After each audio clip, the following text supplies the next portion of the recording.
Hello, everyone. My name is CJ, and I'm a current MFA student at Hunter. I have the pleasure today to introduce Claudia Pena, our visiting lecture artist today. But before we move forward, I want to read two significant acknowledgements MFASO would like to make. First, we acknowledge the traditional, ancestral, unceded territory of the Lenape people on which we learn, work, and gather at Hunter. It is important to remember that the Lenape people are a living and breathing community.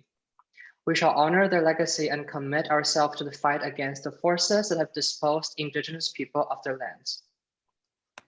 Second, Black Lives Matter. Our hearts go out to Amir Locke's family and comrades who are on the street demanding justice and action against police brutality.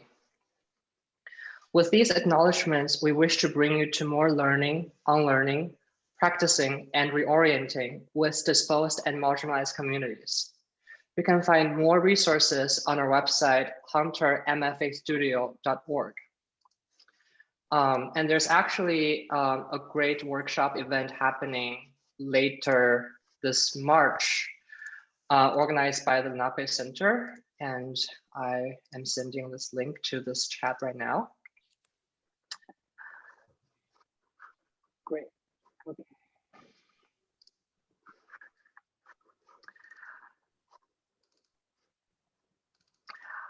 I am beyond excited to introduce Claudia.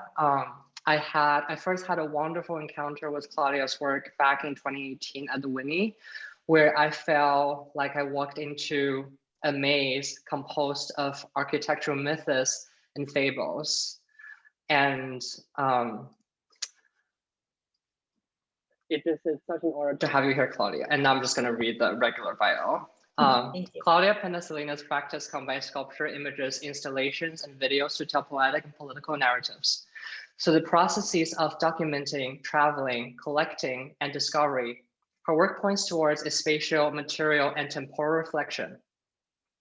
Pena situates her work between legacies of modernism and indigenous cultures.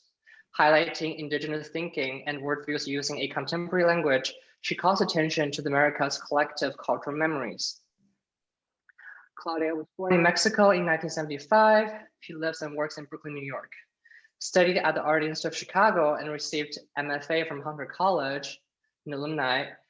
She has exhibited at the Highline, New York, 2021, Hezo Museum of Art at BART in 2021, the DePaul Art Museum in Chicago, 2021, the Centro Gallego de Arte Contemporánea Santiago de Compostela in 2021, Centro Pompidou, Paris, 2019, the Arizona State University Art Museum, Tempe, Arizona in 2019, Winnie Museum of American Art, New York, 2018, the Broad Art Museum, Michigan, 2018, Queens Museum of Art, New York, 2012, El Museo de Barrio, New York, 2005, El Museo de Arte de Puerto Rico, San Juan, 2006, and Museum de Arte Carrillo, Mexico City, MX 2015.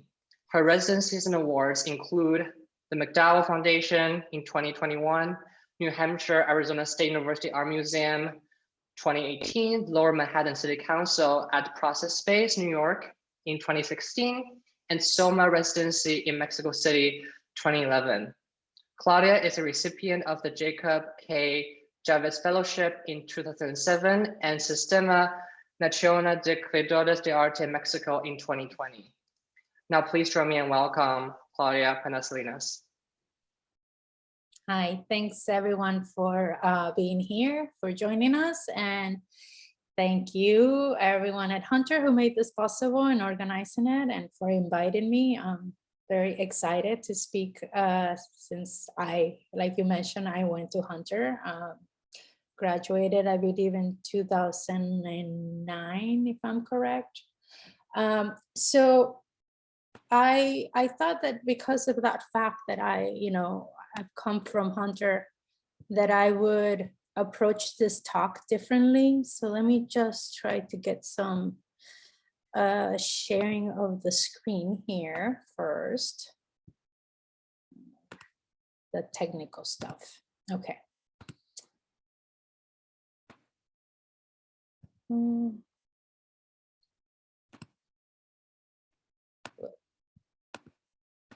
Can you see my screen? Yes, yes. Okay, so I'm just gonna display it in full screen, which is some reason not letting me do that. Oh, okay. Well, let me try that again.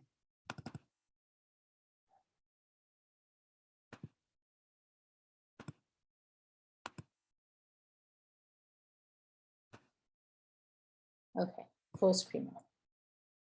You should be able to see it, right? Okay. So I thought, like I said, I would approach this a little bit differently and begin by talking about a work that I did on sort of like the last year of Hunter when I was working towards my thesis. And this piece was pivotal for what I went on to do later. And so the work was based on these two paintings. Thomas Gainsborough painted Blue Boy in the 18th century, and Thomas Lawrence also painted this other one, Pinky. And both of these paintings are at the Huntington Library in California. And you know, what was interesting to me about them is my grandmother used to have this Blue Boy painting in her bedroom, and I'd forgotten all about it. But then one day I went to a flea market that was just behind the old Hunter Blue building, and I saw them, and I like brought this memory, and I became kind of very curious to see what this other image was that was next to Blue Boy, because for some reason my grandmother only had the Blue Boy reproduction. And so, you know, this is the time of internet, so I could quickly go and start looking at, you know, kind of for information. And I came across all kinds of objects with these images. So this is a very popular image that was like a cliche, kitschy image that went on to be reproduced in so many variations. And so just like a quick search that I did for this presentation, it yielded, you know, these lamps with the two of them. There is a bed and breakfast that you can stay at Alabama.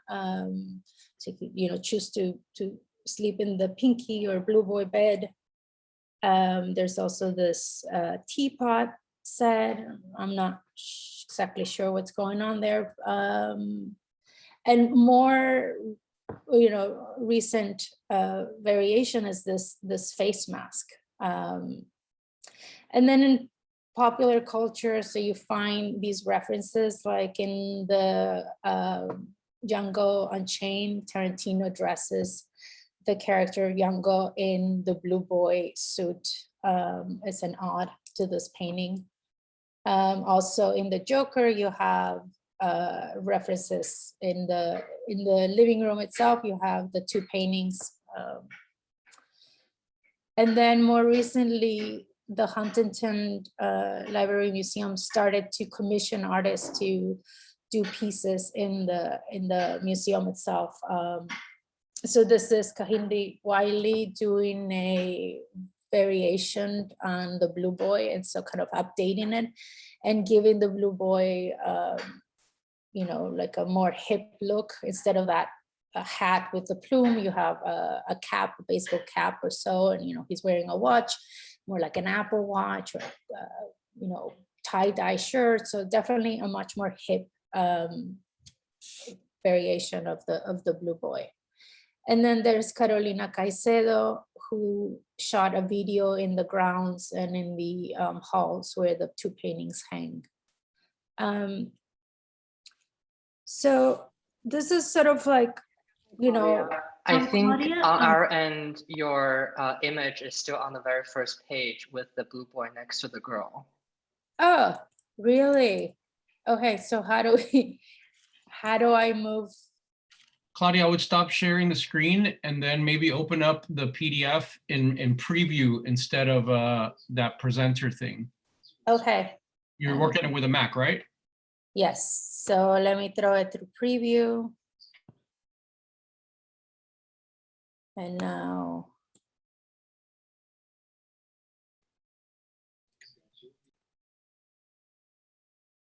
But it was working when we tried it, no? Yeah, it worked fine, but Because now I have it here, but I can't view full screen. Okay. Enter full screen. Can you see anything? no, it's not sharing. Okay, so let me go back.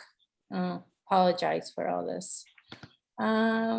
Share screen.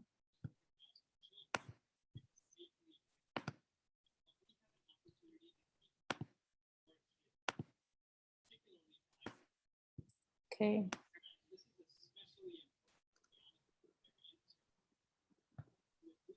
How about now? Try sliding through them a little bit. Images. Perfect, Yes. perfect. There it is. Okay. It So was the just- software as well. Okay. Okay, so just to go back, like here are the paintings, here are the variations that I found on a recent search, and the bed and breakfast, these teapots, the mask, if anyone's interested in a $18 blue boy and pinky face mask. The image of Django Unchained. This is from the Joker. And then more recently, this painting that Kahindi Wiley just got commissioned to do. I think it's hanging in the museum for a bit. And then the video that Carolina Caycelo shot. So just to kind of, some of the things that, as I was doing research, that were interesting me about these two images were how they were functioning, how the image was so ubiquitous that I could be in Mexico, right, in this small town, my grandmother's house, but it could also be, in the form of a cookie jar in Hong Kong or so that it could just kind of have this mobility. But also at this time, I was doing research into associations of color. So I was moving out of painting and into installation. I went to Hunter for 4 years, so there was a lot of space to experiment. And so the last 2 years were more into installation for me.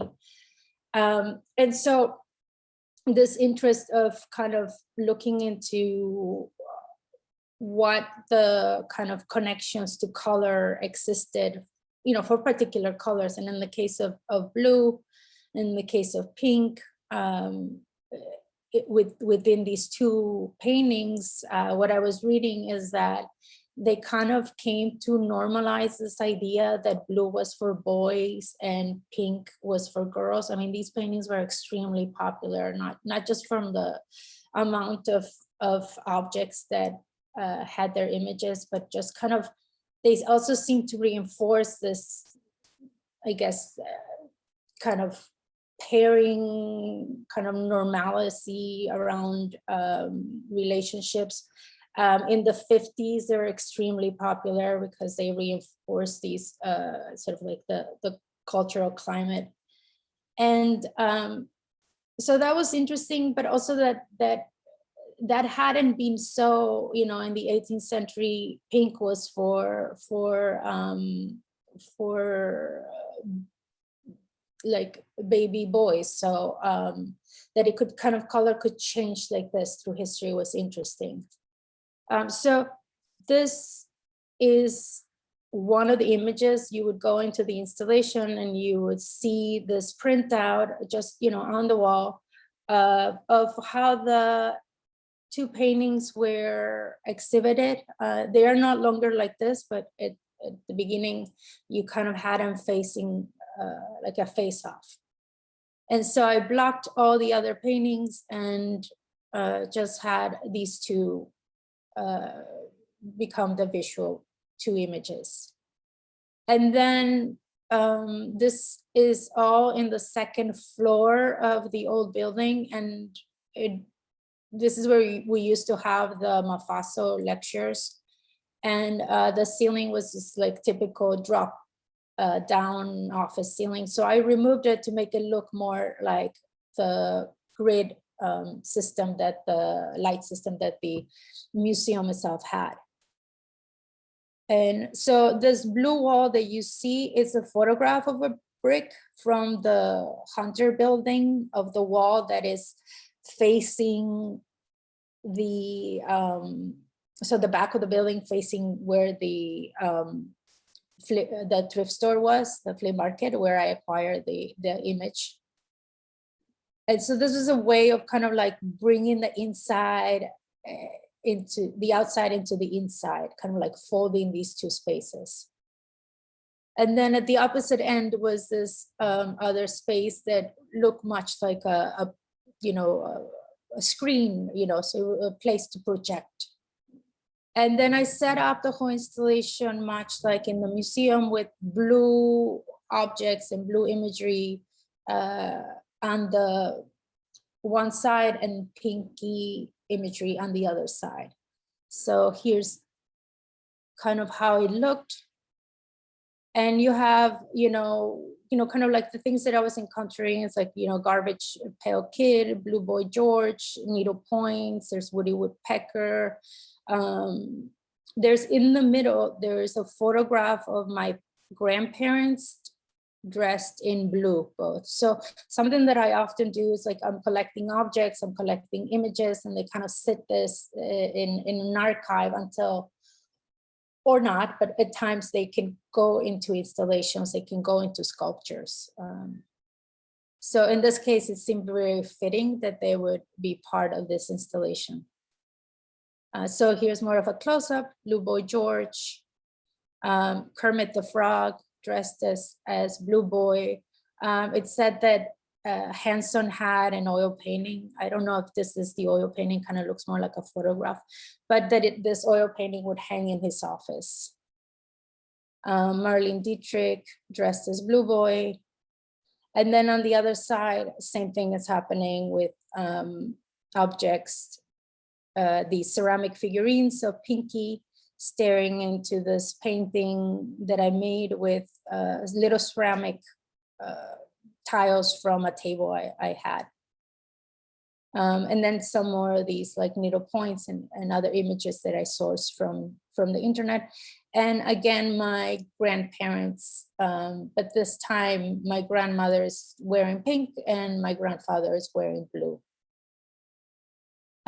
So right after that installation, I began to think that somehow the figure of Pinky did not fit very well with the figure of Blue Boy, that Blue Boy was operating more in this kind of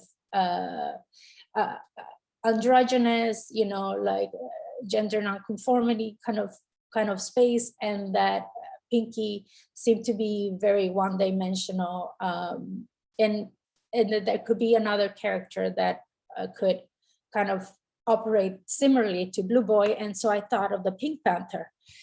So there's like a famous cartoon, if you haven't seen it, it's kind of funny, so it's really cool. They go around this pillar, Pink Panther painting pink one side and this other character painting it blue. And so it's a kind of endless loop. So then the characters began to kind of leave the studio as they took this physical form. And first they just kind of went downstairs to the gallery itself, and they went to see an MFA show. I think Hunter still has those MAs curate MFAs. So here's Pink Panther staring at a Kristen Jensen piece. There's Blue Boy staring at the Blue Abyss, Julio Grimbald. And here they are having a total immersive experience with the Eric Underhill piece. And then they started to move outside of the building. And so here's Blue Boy in the Lever House, in the garden next to the Tom Sachs. You have that popular Hello Kitty. Also, this is the time that we were all joining Facebook. This is before like mom joined Facebook. And so I guess it's 2007, 2008. And so I created Facebook pages for both of the characters. The names were different. So there was a play on word, Maria Jose and Jose Maria. They're non-gender specific names, and Azulena is just the play on the word azul, blue, with an A, feminizing it. Oh, there we go. So, and all their friends were pretty much everyone at Hunter. So this is kind of like it was like a virtual listserv or something like that. I don't know.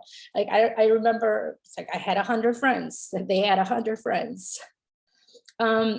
Also, I had a cat living with me in my studio. So Iwak Meko also had a page, and the friends varied for Iwak Meko. Like he worked for MFA Oil, which was an actual company somewhere in the Middle East. So all his friends were MFA Oil people besides Hunter people, and everyone that had the Meko last name. So I would just sort of like send requests, and strangely enough, people would say, yes, I want to be friends with an Iwak Meko. And then they all started to kind of interact in the studio. You know, Iwak liked to hang out in my my thesis tables. This is kind of like the first version of what the thesis would become later. And so there's Blue Boy and Pinky. They're, you know, friends interacting with them. There's some more of that. Iwak, you know, chilled a lot in the couch. Oh, there's someone you might recognize there in the middle. Okay, so that's all to kind of come around to this body of work that I've been doing for the last 8 years.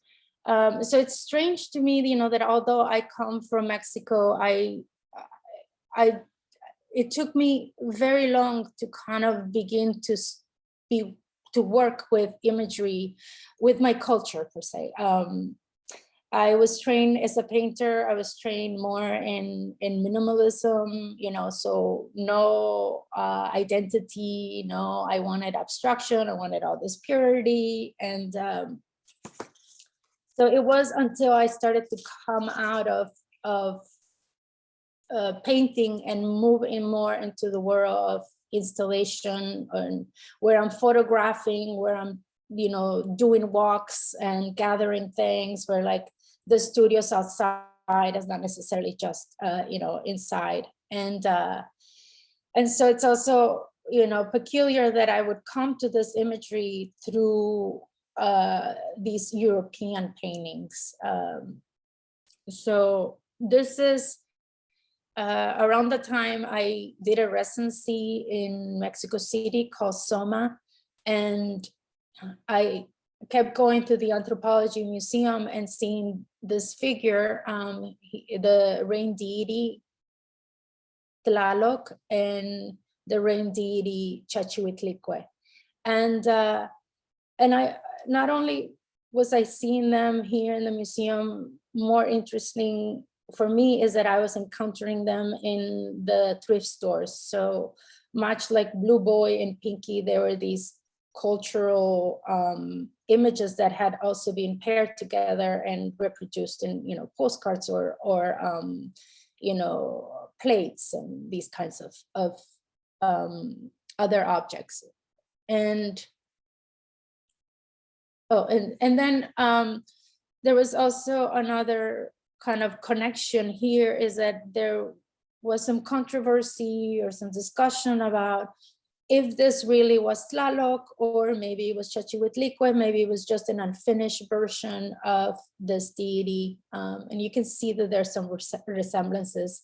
But, you know, the museum opened in 1964, and it is my kind of theory that even though they had been debating if it was, you know, Tlaloc or not, that it seemed more fitting to call it Tlaloc, because again, this idea of the male and female, this pairing seemed to fit, the 1960s when the museum was being constructed. So with that in mind, I made this piece called Tlalicue. And something that I often do is like I take titles, or I title my pieces from words in either Nahuatl or Mayan, kind of these languages that are still spoken, but not as much, it's mostly languages of indigenous communities. I grew up in Mexico until 14 years, and I was taught English. I was not taught Nahuatl or any of these languages that seem more important to me now that it's a way to kind of pay respect, but also to kind of not let them disappear. And so this is my little way of contributing to maybe recirculating those words, reactivating them, at least through just titling these pieces. But so Tlalicue, taking Tla from Tlaloc and Chachihuitl and Licue from Chachihuitlicue, that was also creating this third entity. So a combination of the two monoliths. And this is Cuecan. Same, Cue means serpent and Can means place. So that's a place of serpents or so. Around this time, I was invited to do that show at the Whitney that CJ mentioned, Pacha Jakta Wasichai, New Architecture. And I was shown the room. It's on the 5th floor. It has this huge window and one can access the terrace from it. So I immediately thought, like, I want to do something with this window. I always do site visits. I always do maquettes and think about like the layout of my work. I treat the space much like another element, like this is just as important as the pieces. So this window was extremely important in my mind of what it could achieve. So by having this blue light, it would bring kind of like a time element to the work itself. At times it would be, light would be stronger or it would be more diffused, but it also would engulf the whole installation into this kind of ethereal kind of, light. And also specifically thinking of within the cosmology of these two water deities, there is a space that those who died of water-related causes travel to, and that's called Atlalocan. So I was thinking here, I want to make a Tlalocan. I want this to look like almost like if it's underwater. And more so at night, you could go to the outside and you could see through the film that everything seemed to be engulfed in water. So this is how it looked. You would go into and encounter first a enlarged reproduction of a postcard. The light, the Whitney photograph did a lot of color correction. So it not how it looked, it would have looked like this bluish color hovering.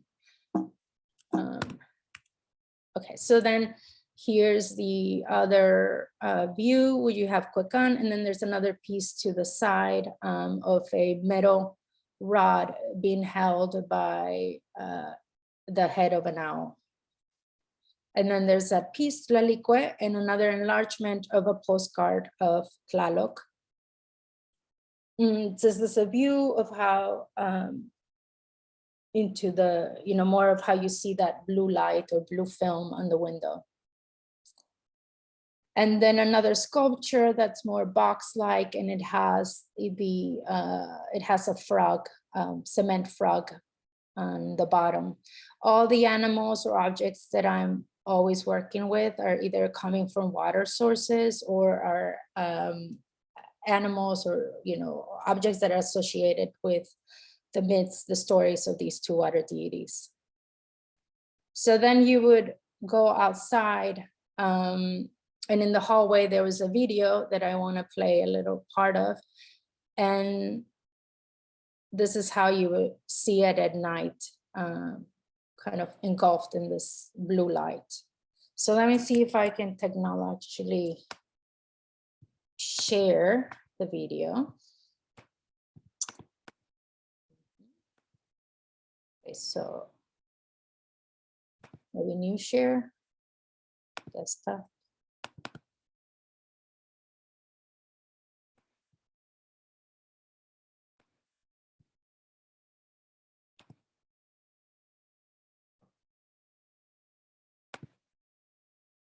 Share sound.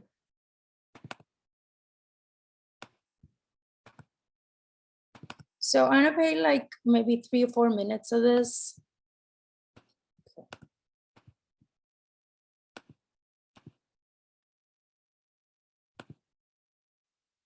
Can you see it? Yeah. Can you hear it? Yes, we're good. Okay.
Okay, so I'm not sharing anything, right?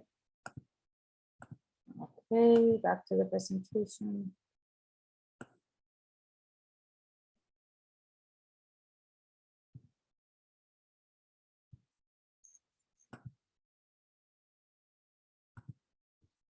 Sorry, I'm just trying to get back to the presentation. Share.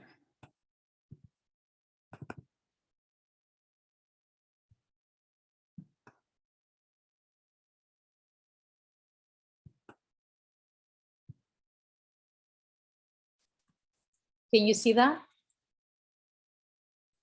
All good, clear. Okay, so I'm just gonna get back to that page. So, you know, you can access that video on Vimeo. Is the full 18 minutes are there.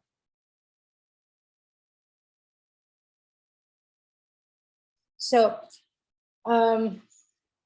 as you saw in the video, I work with postcards a lot. I would say more than half of the times when I begin these installations, I will kind of begin or enter the whole installation through the image. So I go into eBay and I start collecting postcards. I put them on my wall. I mean, often they just kind of become part of a very big binder I have now, but at times they do become part of videos, or they,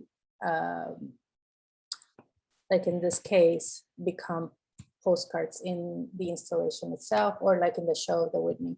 So this is an invitation I had to do a show in Arizona State University in Tempe. And this was an opportunity to work with the archaeological department and their laboratory that they have set up since the 70s in Mexico at the site of Teotihuacan, where the sun and moon pyramids are. And so that was pretty cool to kind of have access to, I guess, you know, objects, information I wouldn't normally not have access to. So the intention was to make a video that it's still in the works. But for the exhibition itself, I focus on these two postcards. This first one showing the stone of Chachihuitlicue as it first was shown in what was the first museum of anthropology in, I guess, 1910 that Mexico was creating under the president at that time, Porfirio Diaz. There was this move to kind of, I guess, I would say, I would not necessarily save, but to rebuild all the archaeological sites, and also put a stop to some of these objects leaving the country and, you know, ending up in institutions in the United States or in Europe. And so here's, you know, kind of like their idea of a museum. You know, they were just kind of putting them against the walls. And then the other image is where Chachihuitlicue is right now, that you can see it in the current museum that opened in 1964. And so thinking about like these two periods in Mexican history and in the institution and in the life of the monolith, that they could be brackets for an installation. So that, in addition to archaeological sites around Teotihuacan that are kind of like this one in this image, where the walls are very low, where like you're kind of, your point of view is to the floor, and where, I guess, I was thinking more like reversing the pedestal, you know, having the object on the bottom, much like an excavation. So here's the maquette of what that would have, the idea of what it was going to look like and how it took form. And so, you know, as a viewer, you were invited to kind of move freely from one I guess, station to another. And objects that were placed here were objects stemming from water sources, or again, these associations to the deity. So you have obsidian, you have like shells, serpent, some ceramic pieces that I made like that towards the right. And then on one wall, you had this curtain of dyed thread with these ceramic feet. Here you go. And this is thread that was dyed in different hues of blue and green. And if you stood on the side, they kind of, these pieces do this, like the sort of like the color comes together and hovers. And then there was a room to the side where I played a video that I made for this exhibition, a video that will go on to be a longer version that's going to be a companion to the first one that I showed, Tlachacan. But for this one, I thought it'd be more playful, and that it didn't have to be this, you know, linear narrative, that it could kind of not have sentences, but instead play with the words of the deity and water and moon, the words of Nawald, of these three things, and that these words could come in and out of the imagery. So I'm going to attempt to share again the screen so you can see the video.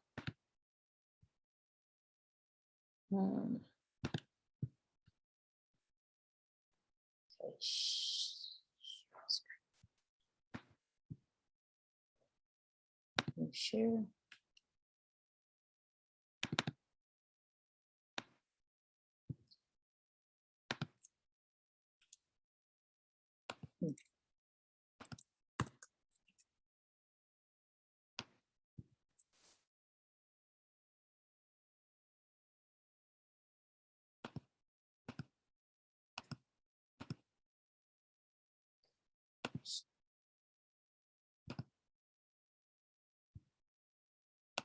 And I'll just play like 2 or 3 minutes of this video.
Okay, I get back to that presentation.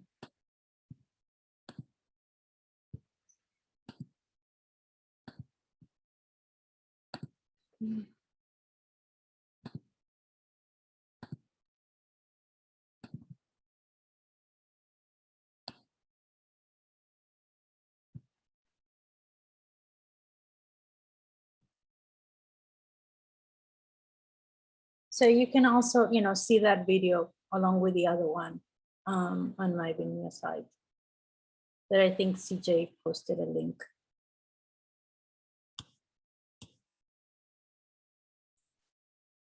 So I'll talk about this last installation. This is an installation that I did in Tokyo. I was invited to put together a show and spend 2 months in Tokyo, 1 month first in the mountains of Nagano.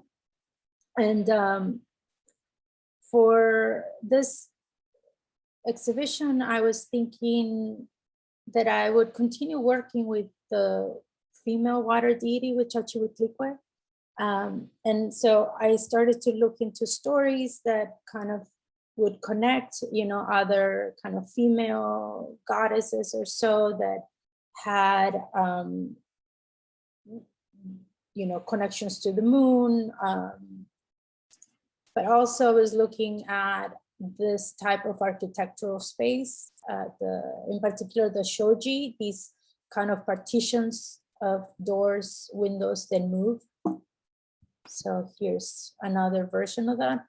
And I was also looking at the scrolls. This is from the Tale of Ganji, and I was lucky that around the time that I was doing all this research, the Met had a great exhibition of the scrolls of the Tale of Ganji.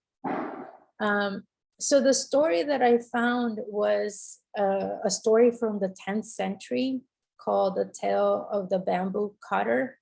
And it's a story, sort of might have been kind of like a beginning of a sci-fi story, because it's about a princess that comes from the moon. It's found in a bamboo forest by this family, only to eventually be claimed by her moon people. And so there's also like scrolls and woodcuts of this imagery. More contemporary, there's a movie I recommend, Kon Ichikawa. It's called The Princess from the Moon, 1987. And it's,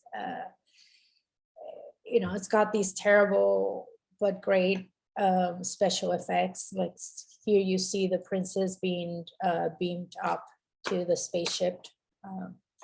And so thinking about these three things, I made this model of having, kind of like, if the other exhibition had been with things on the floor, that I would now work with things above, and also like thinking about this moon princess, thinking of like sort of like hanging, as opposed to having your, I guess, visual sight on the bottom.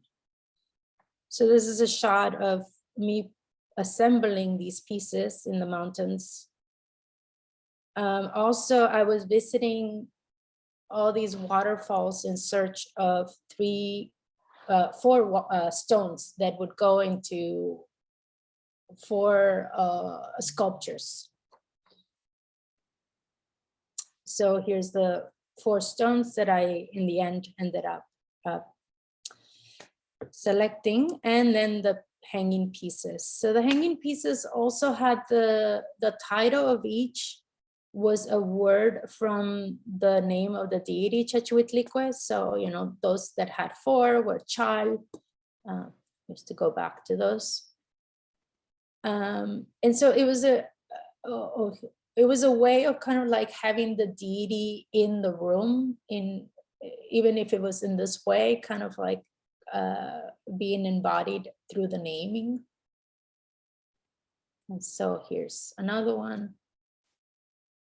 And they also, it was the first time that I was working with plexi, and one of the reasons for introducing this material into this work is I was thinking of the rice paper, but that here it would have this play with color on the walls, and it would create this ethereal kind of space.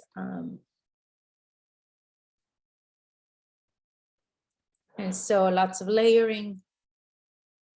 Yeah, I think maybe we're running out of time. What do you, I feel like I've been going on and on talking.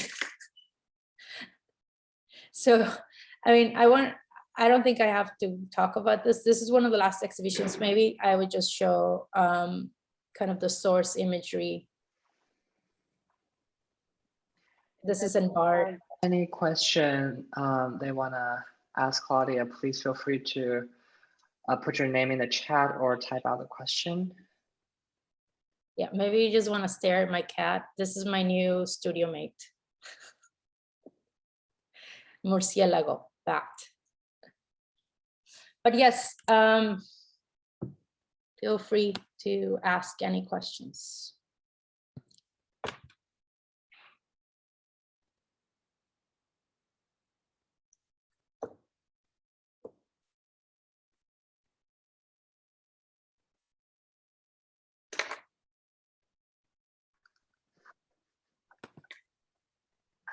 We're waiting for questions to come in. Claudia, I wonder if you could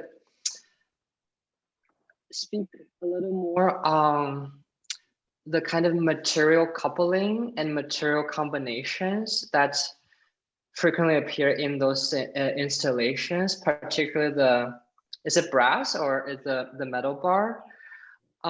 Because they're extremely striking in photographs of the work, but they're even more kind of haunting almost in person because they're so thin. And yeah, I'm just so curious about that material choice. Yeah, I think, I mean, yeah, so it's brass. You know, I introduced different materials into my work, but the consistent ones are brass and thread, cotton that I dye. And the dyeing of the cotton, I think of it as like a way of painting, because I'm able to pull color from one way into another, you know, from dark to light,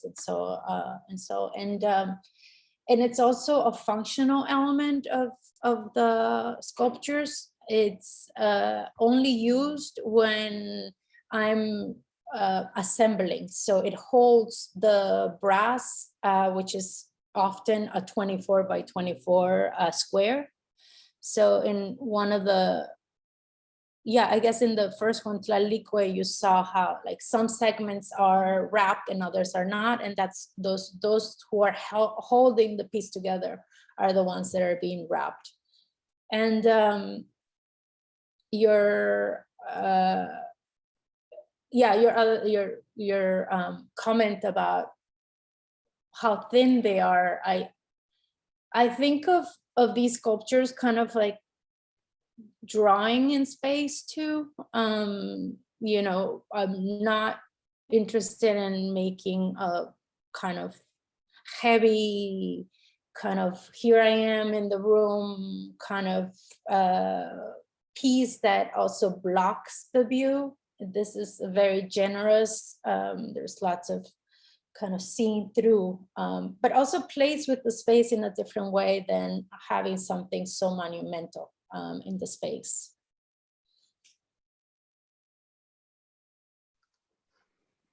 Right, and in a lot of the installation shots, the sculptures actually frame the enlarged photographs quite well, considering the size and the subject of the photographs are actually monumental. That tension is extremely fascinating.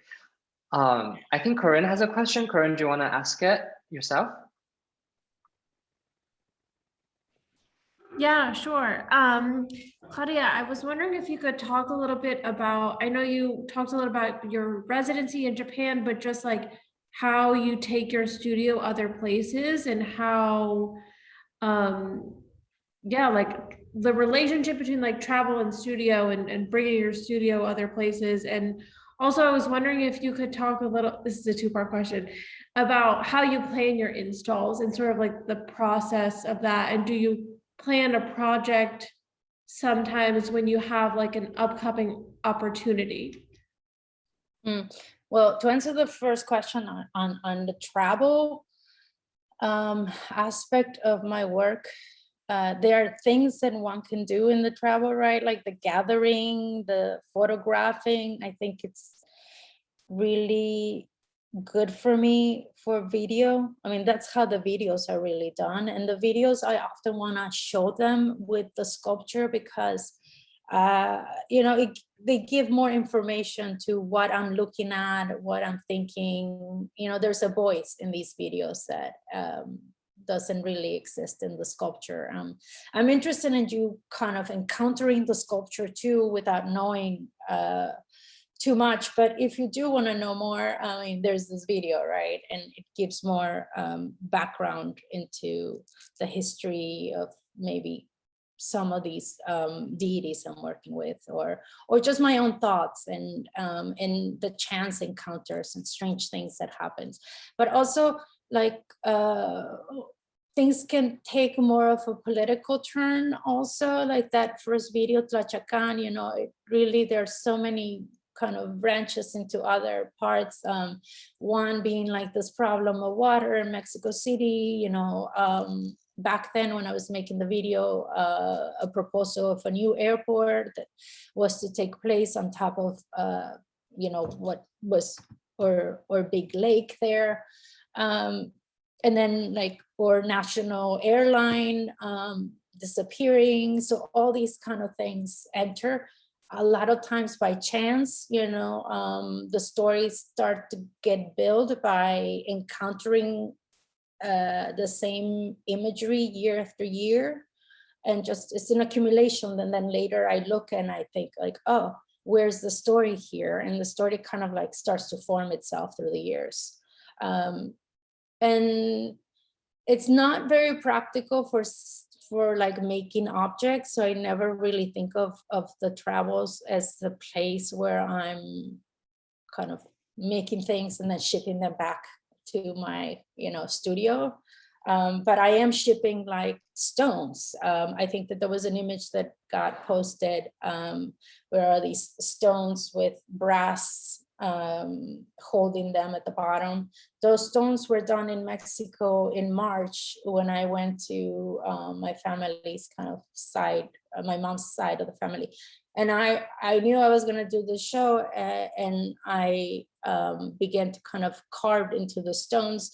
And this was one of the moments where I did ship the stones to myself with the idea that they were going to be part of sculptures, but it doesn't really happen that, and it's better that it doesn't, because, you know, things, I don't really want to be shipping stones or I don't know, finished pieces. I guess that's the difference. I'm not shipping finished pieces, but I am sometimes shipping or putting them in like my suitcase, you know, these kinds of objects that will become part of sculpture. And then what was the last, you asked me? Yeah, I was thinking about if I could ask you like how you plan your shows, because they seem so like involved with the space, not just where they're installed, but the whole surrounding space that they're in. Yeah, I do site visits. So when it's a museum, you know, things get planned so far ahead. And so, you know, there's opportunities to do site visits, there's opportunities to get like the layout, and to keep changing along the way. So I think for me to go into a space without a mock-up, without having first kind of having some kind of scale in my studio and played around with possibilities, would be not a very smart way of going into it, because it's like So these choices of scale that CJ was talking about, like the sculpture and like in the postcards or so, I can start to see that in a mock-up in relationship to how big the room is, right? And how tall the ceiling will be. But if I don't have these reference points, things might look a little bit different once you are there. And so I do give myself freedom to change things once I'm there and like, oh yeah, no, that looked great in the mock-up, but it really doesn't, it's not doing what I thought it was gonna do. And so, but minimal, right? And I also let curators make decisions with me because they also know the space better. But I think it's if a big element of the installation is the space itself, then I really need to give it as much importance and try to understand it as close as, I take photographs of the floor and these kinds of things. Like, okay, if I'm gonna have things on the floor, then it's important to know what kind of floor we have. And then it's like beautiful things can happen, right? By paying attention, like in the Whitney, this window was another element, it would have been very different if I didn't have this blue light, if it was just like another window doing its window thing.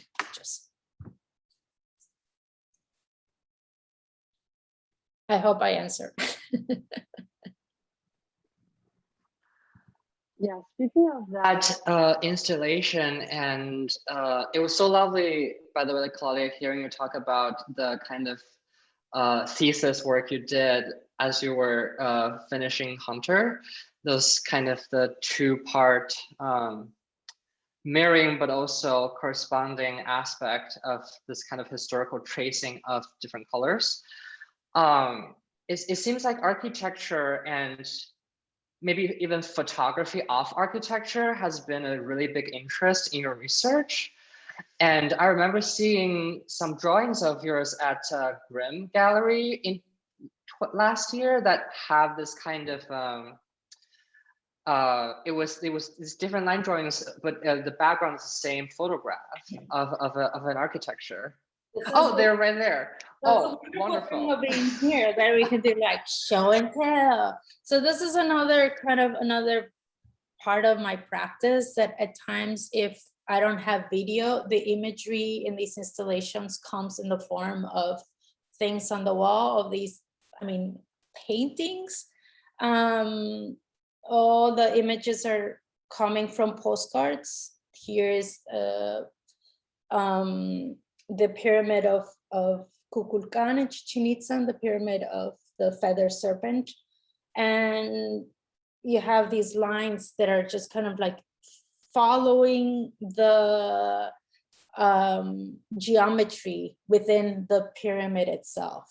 So there were variations, right? Sometimes this line would go up and like, this is what you saw, like maybe 9 or 10 of this. And also these are on wax. So it's dyed wax, that then it's carved, and there's a Xerox print that gets transferred by rubbing with a metal spoon or a wooden utensil, and then removing the paper with water and your fingers. And so something that's very, I guess, looks like it's just a copy, it really is handmade and unique, and like the variations will always be different. These areas are areas where I didn't rub hard enough, so if I was to do this again, it always have a different kind of look, I guess. So that through the copy I would return this other way to an original. So I guess that's like what I get out of these. But yes, architecture, geometry, I don't know if it's, having been trained in minimalism, having been, thinking about seriality, about, color relationships, if all these things, all these kind of, I guess, bodies of knowledge start to build and come out in these different ways. Thank you so much, Claudia. I think that concludes this lecture. Thanks everybody for joining. We will have more events coming this semester through MFASO, and they will all be posted on our website.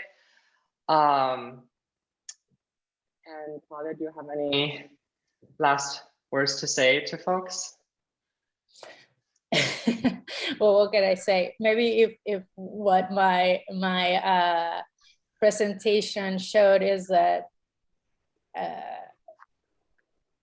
what you're doing right now might not be it, but it might lead you to the other thing, even if it doesn't seem so connected at this moment. But it kind of all adds in one point. But it's not so finite. I guess one has this idea that thesis should be like a culmination of, your masterpieces, and, there's so much more to come. So don't stress too much about it. Okay, thank you, everybody. Thank you, Claudia. Thank you for organizing it. Bye. And we're stopping recording.